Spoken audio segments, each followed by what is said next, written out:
যেমন মা তেমন কথা কেন, যেমন মা তেমন, যেমন মা তেমন।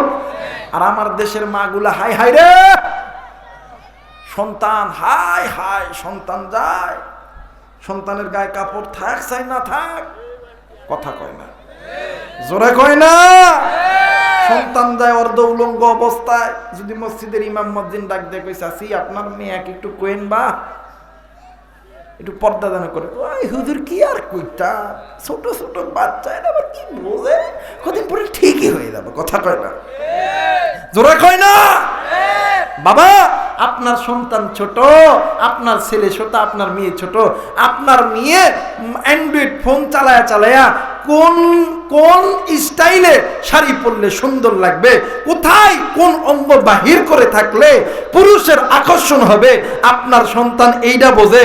আর আপনার সন্তান ছোট, এই পথে যে মা দেয় ওই মা জাহান্নামী, ওই বাবা জাহান্নামী, কথা বলেন ঠিক কিনা? টিভি সিডি দেখা ইমান নষ্ট করছে 12 মাস, মোবাইল আসিয়া আবার করছে বড় সর্বনাশ, কথা কয় না, কথা কয় না। টিভি সিডি দেখা ইমান নষ্ট করছে 12 মাস, মোবাইল আসিয়া আবার করছে বড় সর্বনাশ, মোবাইল আসিয়া আবার করছে বড় সর্বনাশ, কথা বলেন ঠিক কিনা? আমার মেয়েরা, আমার বন্ধুগণ, কি সুন্দর করে লিপস্টিক, কথা কয় না। এই লিপস্টিক আর ডানা কাটা পরীর মতন যখন রাস্তায় হাইটা যায়, পোল্ট্রি মুরগি চিনেন না বাবা, কথা কয় না। দেখবেন পোল্ট্রি মুরগির একটা অভ্যাস হইল, ওরে যত খানা দেখ, যেটি খাবো ওটি হাঁকবো, হুজুর কথা ঠিক আছে না? যেটি খাবো ওটি কি হাঁকবো, দেখবেন কথা কয়, জোরে কয় না। আর যেগুলো দেশি মুরগি দেখবেন, এরা দেখবেন একবার যদি কোনো মানুষ যদি কয়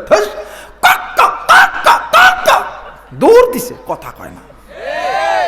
আমার মেয়েরা, বর্তমান আমার সমাজে কিছু কিছু মা, কিছু কিছু ভাই মা বাবার মানে মা বাবার আদেশ পাইয়া নামতে নামতে নামতে ইহুদি নাসারাদের পদ্ধতি মাইনা এমন জায়গায় নামছে, হাই হাই নিজের লজ্জা স্থানের প্রত্যেকটা অঙ্গ প্রত্যঙ্গকে যুবকদের সামনে পণ্য হিসেবে বিক্রয় করে রাস্তার ধারে দাঁড়ায় থাকে।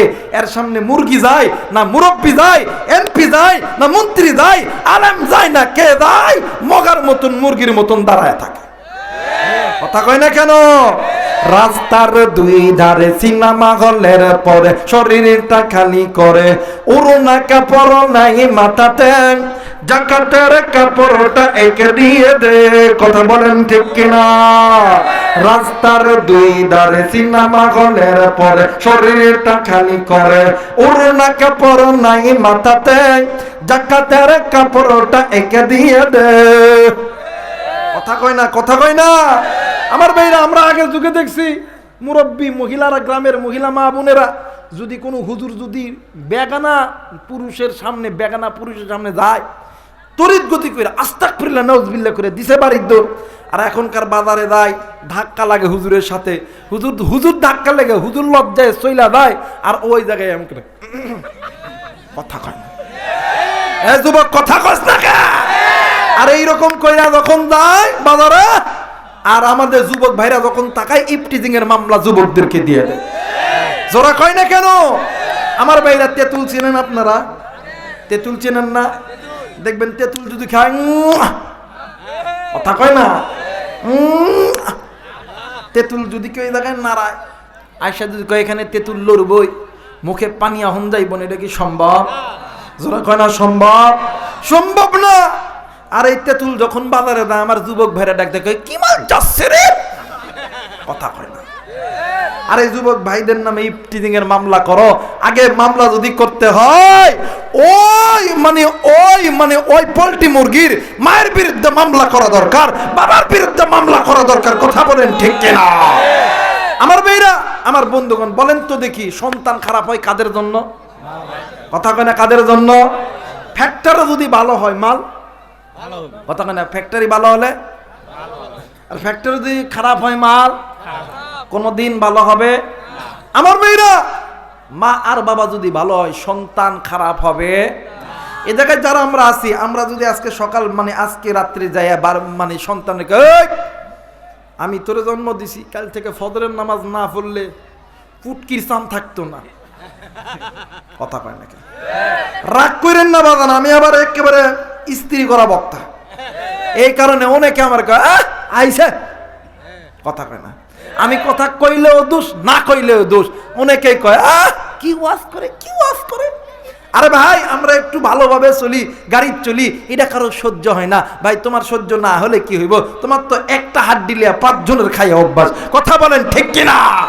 কারণ আমি কথা বললেও দোষ, না বললেও দোষ। এই জন্য আমি মাঝে মধ্যে বলি, আমি তো ভালা না ভালা লইয়া থাইকো, অতীতের কথা গুলো পুরনো চিঠি গুলো মনে মনে রাইকো, আমি তো ভালা না ভালা লইয়া থাইকো। কথা কয় না কেন? আমার মেয়েরা, আমার বন্ধুগণ, একটা বাবা যদি বলে কালকে ফজর থেকে নামাজ পড়লে তোর সাম তুলতাম, একটা মা যদি কালকে সকালবেলা স্কুলে যাবি না কলেজে যাবি না কোন জায়গায় যাবি, এটা তোর ব্যাপার, পর্দা ছাড়া গেলে জুটি থাকতো না। আল্লাহর কসম, ওই সন্তান, ওই কন্যা সন্তান, ওই ছেলে সন্তান কোনোদিন খারাপ হইতে পারে না, কথা বলেন ঠিক কিনা? আর যে একটু ডানা কাটা পরির মতন যায়, আমাদের যুবকরা তো বোঝেনি তো। যুবকরা, অনেক যুবক হুজুর একবারই তাকাইছে, একবার এমন তাকাইছে ফজর থেকে মাগরিব লাগাইছে, কথা কই না কে? যারা বলেন ঠিক কিনা? আমার মেয়েরা, আমার বন্ধুগণ, বাস্তব একটা কথা কই, আপনারা শুনে নেন। আমার মেয়েরা, এক হাদি সাহেব, কি সাহেব? জোরে কয় না কি সাহেব? হাদি সাহেব মক্কা মদিনার ঘর জিয়ারত করেছে। এই হাদি সাহেবের নাতনি আটো খাটো চুল, আটো সাটো জামা পইরা রাস্তার মধ্যে গেছে। এলাকার কিছু যুবকরা দেখা একটু একটু একটু টক ঝাল মিষ্টি কিছু কথা কইছে। এই কথা শুনিয়া ওই নাতনি আইসা বাড়িতে আইসা ডাক দিয়ে কই, না না না না দাদা, আমি তো আপনার নাতি, আপনি একজন হাদি সাহেব, আপনার নাতিরে অমুক মেম্বরের পোলা কেমন করে রাস্তার মধ্যে খারাপ কয়। কিন্তু এই হাদি সাহেব আর হাদি সাহেবের নাতনি যে গেছে, ওই হাদি সাহেবের বউ ডাইডা বুড়ি। হাদি সাহেবের বউ কি বয়স কমসে কম 80-85, 80 যারা বলেন 80, বলেন তো দেখি 80-85 যেই জিনিসের বয়স হয় এর কোনো দাম থাকে? কথা বলেন, দাম থাকে? এই দাম নাই জিনিস এমন পর্দা করাই স্যার, যেটা দাম আছে 18 বছর, এটা একেবারে উদান করে যাইতেছে, কথা কয় না কেন? আমার মেয়েরা ডাক দিয়ে কই, দাদা দাদা, আমি আপনার নাতি, মেম্বরের পোলা। এখন তো হাদি সাহেব মানুষ, দৌড় দিয়ে গেছে চেয়ারম্যানের কাছে, ডাক দিয়ে গেছে, চেয়ারম্যান, আমি এলাকার একটা সম্ভ্রান্ত লোক, হাদি মানুষ, আল্লাহর ঘর জিয়ারত করে আইছি, আমার নাতনির মেম্বারের পোলা রাস্তার ভিতরে দিলে কি না কি কইছে। এখন চেয়ারম্যান তো বালা মানুষ, চেয়ারম্যান এখন মেম্বারে ফোন দিয়ে ডাক দেখ, মেম্বার কইরে তুই তোর ফলার এই হুনি আমার বাড়িতে আইবি। এইবার যখন মেম্বার যখন আইছে ডাক দেখ, তোর ফলার এত সাহস, হাদি সাহেব আমার ভোট করছে, আমার পক্ষে চলছে, আরে হাদি সাহেবের নাতনি তোর পোলায় কেন টিস করে?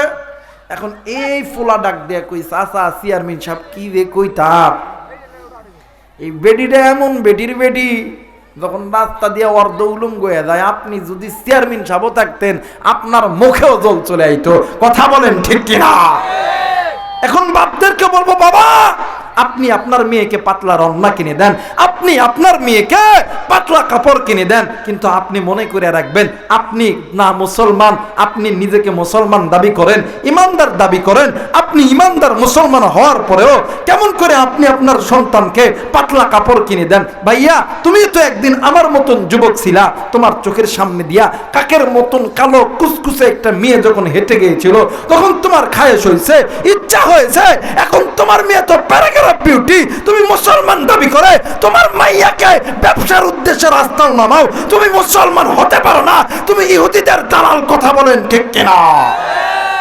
বাংলাদেশে ইহুদিরা ষড়যন্ত্র করতে করতে এই দেশের মুসলমানদের ঈমান নামক সম্পদটা কেড়ে তো নিয়েছে, মুসলমানদেরকে ল্যাংটা করে ময়দানে নামাইতেছে, কথা বলেন ঠিক কিনা?